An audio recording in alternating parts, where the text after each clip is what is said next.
अच्छा, उसके बाद तुम एक काम करो बेटा, 1 प्याली सरसों का तेल लो जी 4 जवे लहसुन के लो बगैर छिले हुए, जी और जी थोड़ी सी हल्दी डालो और उसको खूब पकाओ।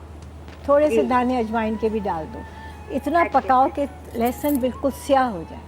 फिर उसको अच्छा। ठंडा करो। ठंडा करके जी तुमने छान लेना है। छान के जी रोज़ाना रात बच्चे की पसलियों पे और सीने पे हल्का हल्का मसाज करो, ठीक जी है। जी और कसी हुई बनियान पे ना, और डायरेक्ट पंखे में या एसी में नहीं लेटाओ, साइड पे लेटाओ, ठीक है।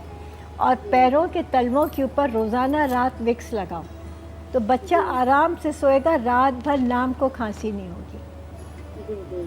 ठीक है। चलो और ठीक है। दूध में भी थोड़ी सी कच्ची हल्दी मंगवा लो, थोड़े से दूध जी में डाली, गरम किया, उसको पिला दिया। इससे कितना जी फ़ायदा होगा तुम खुद हैरान रह जाओगे, जी जी। चलो ठीक ठीक है, है। बहुत शुक्रिया आपका ओके आपका। बेटा, जीते रहो।